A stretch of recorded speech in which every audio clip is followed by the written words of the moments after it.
so hopefully, you know, if you haven't, just send out a quick reminder to your teacher and your volunteers, make sure everybody's on board. If you need help, send me an email. I've had a few people, you know, say that they're available to help with other lessons, and yeah, so if you are short helpers, then just let me know. There's people that are willing to work in classrooms that they don't have kids in, so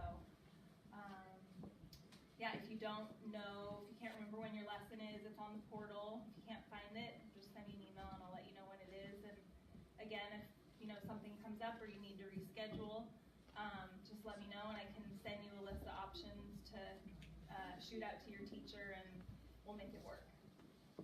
Hello, I'm so sad that this is our last one, but you guys have made this so successful this year. So I want to give you a big round of applause because we couldn't do this without you. And as much as we love it, we're only 3 people here. Well, and a half and another half. So 4 people altogether.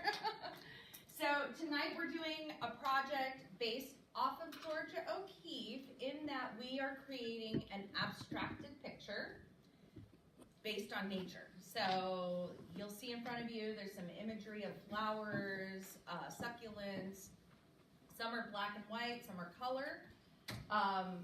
You're looking at it for the lines, the shapes, okay? And we're gonna be looking at a very small snapshot of it that you're gonna be drawing tonight.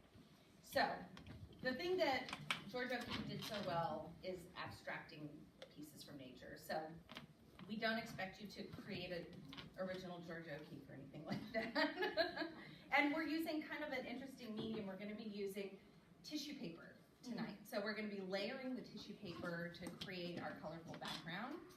And then when it dries, then we're going to go over it with some oil pastels for the details. So you do not have to get super detailed with every single little stamen and petal and everything, okay? So I want to have you guys talk a little about the color wheel too, and I'm gonna make sure we have a bigger color wheel. So when we get to the color portion of it, you guys can talk about it a little bit. I like to have the lesson, but I want the kids to have some kind of artistic takeaway from it, so we have some vocabulary that goes with it as well. Okay, now the other thing is we do have some dry time. So we may want to flip like we did last time and get going on the art portion of it. And then we can talk about her life a little bit more during the dry time because we will be dealing with glue. So I think that I'm going to go ahead and take the biographical stuff out of here a little bit. And then we can come back and bring the kids back in during dry time. Okay, so these are some of the vocabulary words that we want to bring up. Complementary colors, that's why I want to have the color wheel. So you guys have a teaching tool to talk about complementary colors. And when they're looking at the colors of the tissue paper, we want to encourage them to choose one color for the flower and then something else, the complementary color for the background. So at that point, you know, when you're talking about it, you can show them the color wheel and say, we're talking about cool colors or warm colors, and then you can direct them here on the color wheel. But I'll get a bigger one that's a little bit clearer to read. Okay, so we want to talk about balance, symmetry, asymmetry, radial, color relationships, so scheme. So we're doing complementary scheme this time. We're going to do complementary colors.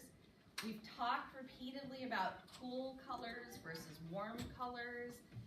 The kids should hopefully know that by now. When I'm talking in class, they kind of get it pretty quickly. So just ask them, you know, who can name a cool color and see if they can get blue, green, and purple, and then the same with the warm colors. Also positive versus negative. So when you're drawing this, we're going to have the positive space is going to be the flower, and the negative space is going to be everything around that they're going to fill in with a complementary color. So positive is when you have a shape or a space that's represented as a solid, and negative space has nothing. So that's like the sky in the background. So maybe you talk about it like you know, when you're standing outside, you're the solid. If you have a picture of yourself and the background is negative because there's nothing behind you, it's just air. Texture, so we're gonna have a lot of texture with this one, with the paper. And then modernism. So modernism in relation to this is gonna be taking something that's kind of a traditional picture and abstracting it. And she was known as one of America's leading female modern artists. Okay, so let me put this, I'm gonna set this side. This is all the bio stuff, so just set this off to the side and you can come back to that while the kids are waiting for everything to dry. Okay, so everybody gets to choose a picture.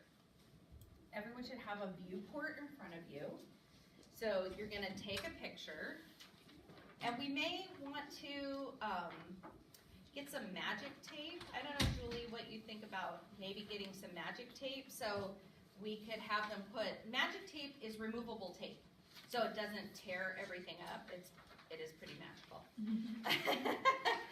So that way they don't lose their spot on the paper.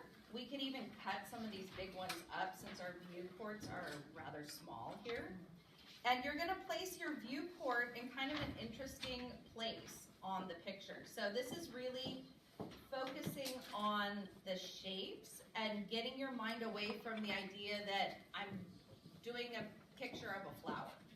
So you're looking at the lines, you're looking at the curvature of the leaves, and you're gonna pick that spot, and then you're going to draw it lightly with the pencil. Now, do not have to get really detailed, guys, okay? We wanna look at, so if we're looking at this, okay, or we're looking at this.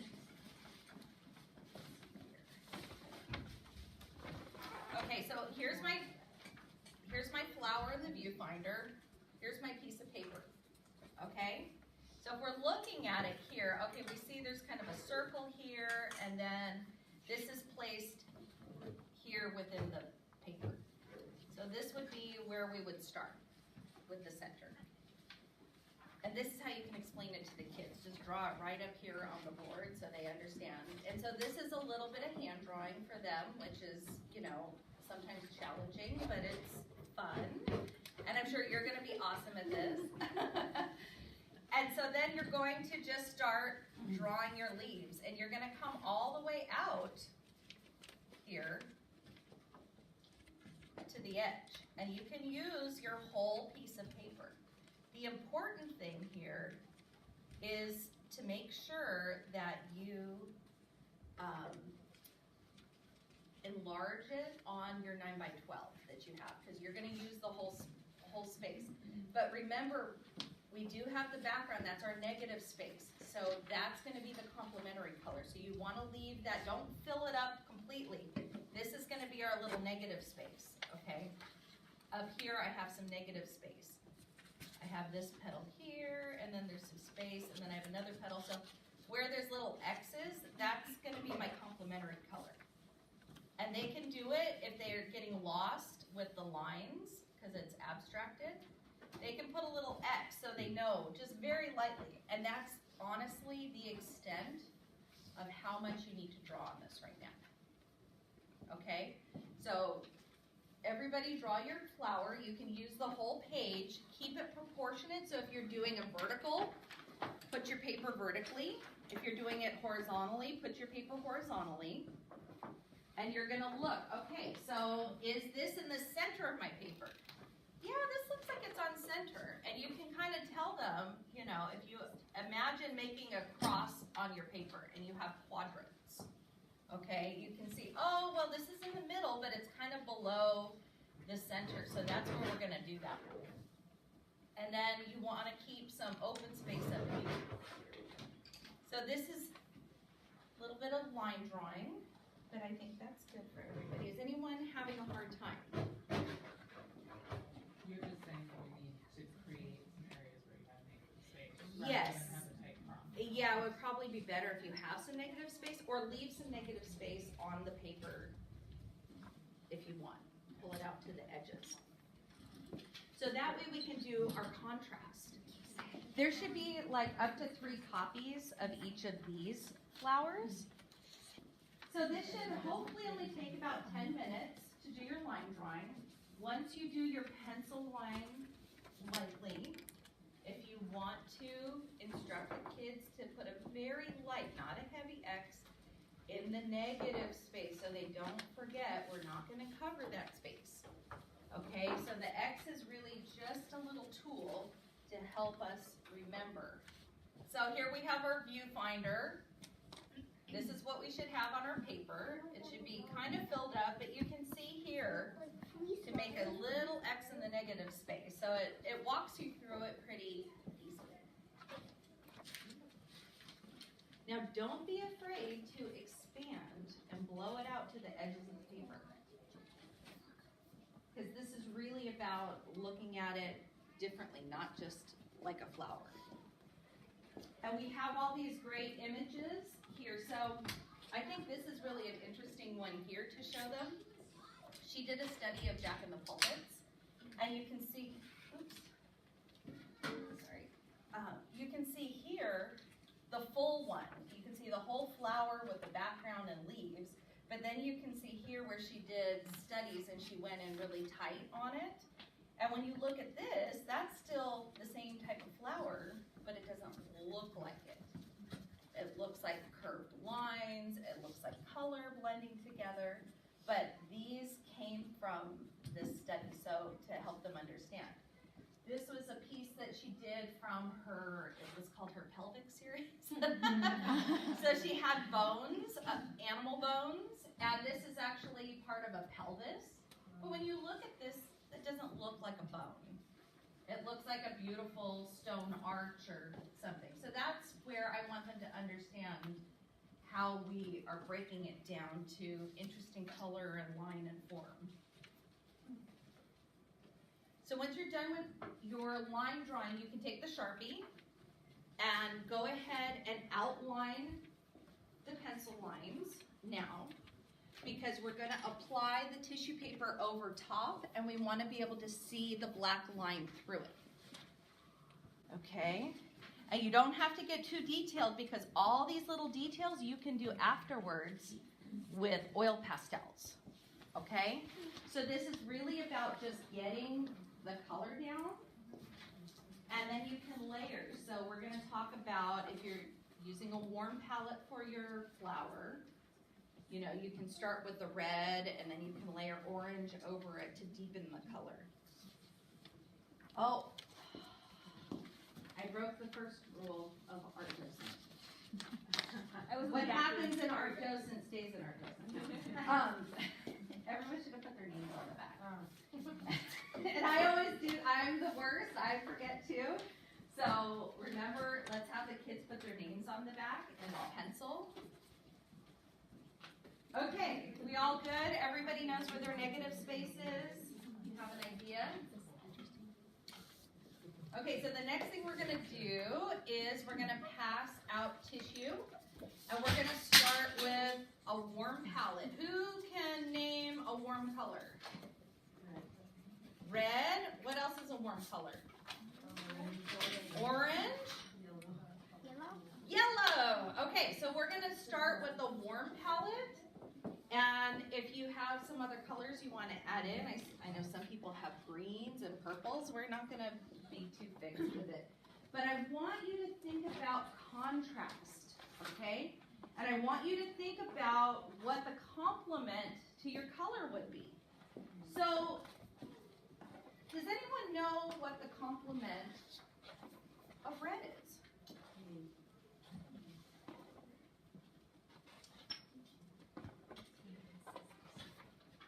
Okay. So, red's complement is green. And I used to remember this because they're across the street from each other. They're friends. They live across the street. So when you look at your friend across the street, you see your friend green here. What's yellow's complement? Do you know what yellow's complement is? No. Close. It's purple. Is that blue? No, that's violet. So orange, the complement to orange is blue. So we have orange. This orange looks very red though. but orange and blue are friends and live across the street from each other. So we're gonna blow this up. Also, red violet, so if you're dealing with magenta, some people have some magenta colors. You have more of a yellow green, so think about how you can use the paper and you can kind of create those middle tones using the paper and layering it with glue, okay?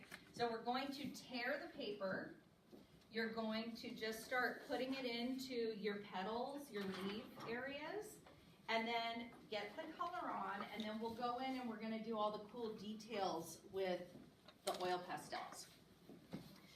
We need... We don't have any examples. We're comparing it to the shape of the leaf, or is it? Yes. Exactly, if you get it within the line Yes, or outside. but it doesn't have to be perfect, okay? Okay, here, let's go to the next page. How about that? Okay, so we talked about this warm palette versus cool palette. Okay, friends across the street. And now we go here. So we start with our piece of tissue, and you're gonna start tearing the tissue into strips, and you're just gonna lay them down where the petals are, okay? Remember, this is abstracted, okay? It looks really cool when it's all done, but you're gonna be able to see the lines through the background of it. It does not have to be perfect, okay? So think as you start laying it down, you may wanna start with a lighter color and then layer the darker colors on top of it, depending on what colors you're dealing with, and see how they look together. Do we have the brushes? Oh, here we go. So, Miss Julie has the brushes in the plates. I think that we're gonna try to put the glue on the plates, so then we can throw the plates away, but we will have to wash our brushes out. So that's gonna be really important, to have your helpers help you collect the brushes, get a bucket of warm water ready to put the brushes in, just leave it in the sink. Okay. So we're using the paper like watercolors, which I think is such a neat at the table. Medium, and then to think about transparencies, how you layer colors together. Right, we're not doing background yet, so remember we do need to think about a contrast. So as you're putting it together, think about what color tones in the cool palette that would be a good complement to what you're doing. So guys, what happens when you put glue on your fingers and you touch paper? That's it. Everything sticks. So try to get your pieces torn up and cut up first as much as possible before you start with the glue, because that way you're not going to be trying to mess with paper with sticky fingers. You know what I would also love to do at the end of everything is if you guys have feedback from the projects about what you felt was maybe successful or unsuccessful, or something that you liked or something that you didn't like, I would love to hear feedback. If you feel more comfortable putting that in an email, that's totally fine. And also if there's any ideas for upcoming projects that you think would be really neat to see the kids do.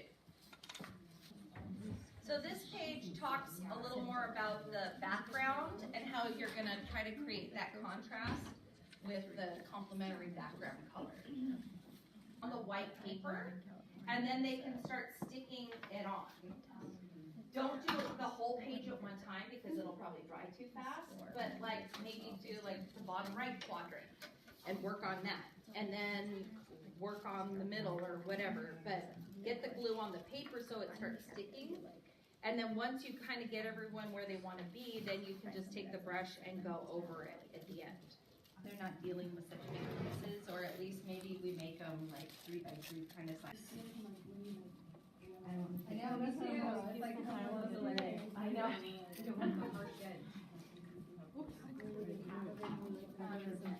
No pressure. No, I'm just trying to show the process for the people who aren't able to see the work in That's like the last time, earlier or something. So maybe guys, instead of trying to have the kids get it out of the bottles, just put a glop of glue on the plates right before, or have one of your helpers put a glop of glue in the middle of the plate from the big jug. Because if you're sitting there trying to get the glue down, it's gonna drive you all crazy. Can I pull this up? Okay, so she's doing a great job using little pieces and just filling it in. But see how all the little pieces create all the texture within the petal? That's okay. We want that texture. And remember, guys, you can go back. We're gonna do the oil pastels, and you can get those fine details. So this is really about getting the color on the paper.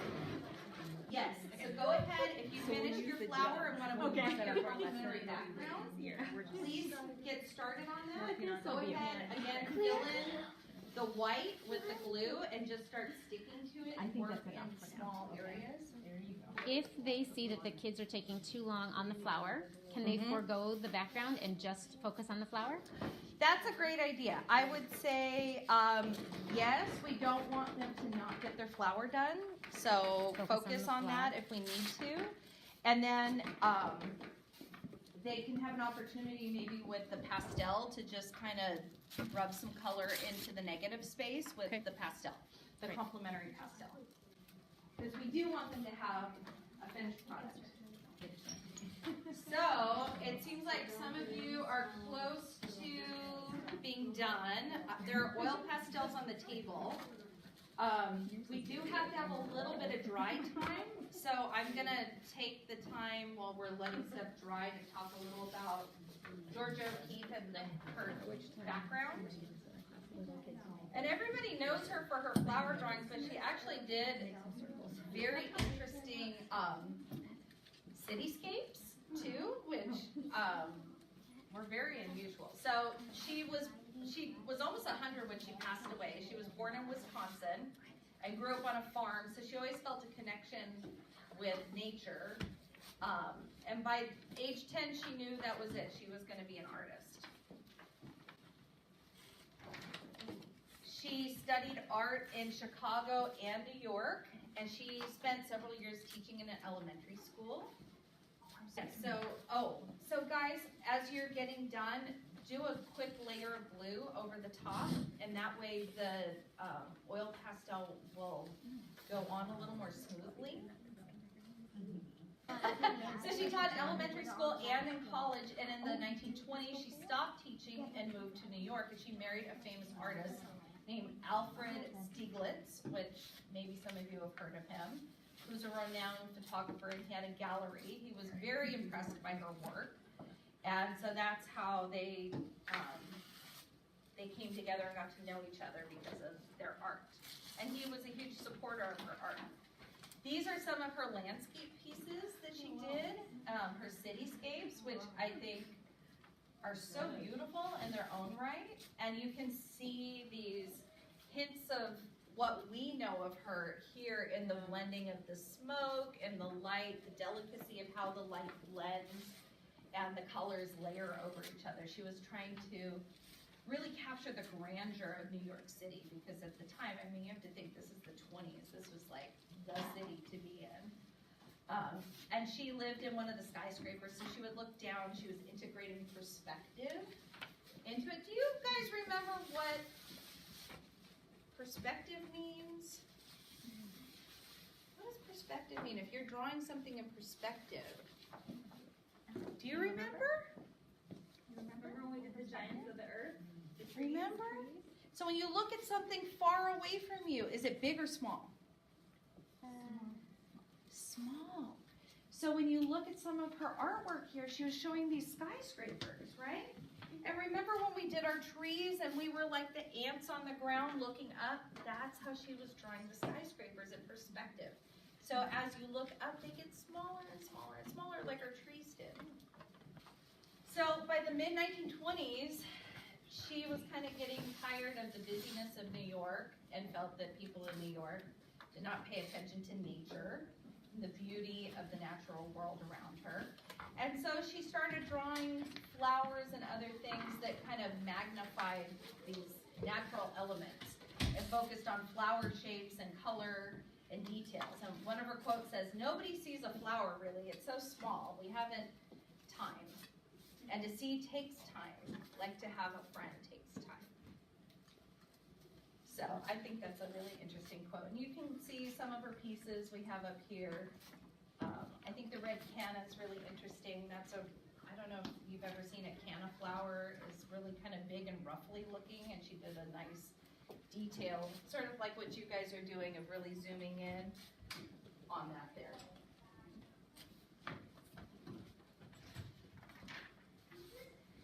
So she went to go visit her friend Mabel Dodge, and Dodge Luhan, who was a wealthy art patron who bought a lot of her work, and she visited her in Taos, New Mexico. So that's really different from New York, right? So Taos is like the desert. It's kind of like the middle of nowhere. So she's seeing a very different landscape now, going from seeing skyscrapers, having that around her, to now seeing this desert landscape. And it really made a huge impact on her work. And she fell in love with the beauty of the desert, the lines of the hills and the mountains around her. After her husband died in 1946, she moved to New Mexico to paint the nature she loved so much. And that's when she moves into this phase in the 30s, and you start seeing the landscapes, and you start seeing the mountains and the bones and the other work that she did later in life that more of us know about. By the time she died, she was 98 years old. She had produced a substantial body of work over many, many decades and was called the mother of American modernism. And she quoted, "I found I could say things with color and shape that I couldn't say any other way. Things I had no words for." So I think that's really, I think it's true. When you look at her work, it's its own language when you look at it. In 2014, the PCC at the bottom here, White Flowers, sold for $44.4 million to the Crystal Bridges Museum of American Art, and that was the highest price ever paid for a female artist. And I thought this was very interesting to understand the scale of her work. You can see her standing in front of this painting, how big some of her paintings really were. You know, you think, oh, it's a little flower or something, but some of them were really huge canvases. So the idea with the oil pastel is to go over, you can outline where you have your black marker now. You can also add in details. So if you have something darker, you can go in and add white highlights on it. You can add pink to red leaves if you want for highlights on your leaves. So this is an opportunity to do all those little detail things that you couldn't do with the paper before. Deck up, and so the first part is everything before the pastels. Okay, the top will be on here, and then I'm going to put the bio stuff in the middle. So once you get to the bio stack, that should be your dry time, okay? So the other images of her work are going to be in this folder here. So in the folder, we're going to have the presentation, and we're going to have extra pictures that are great to put up or pass around to the kids to look at.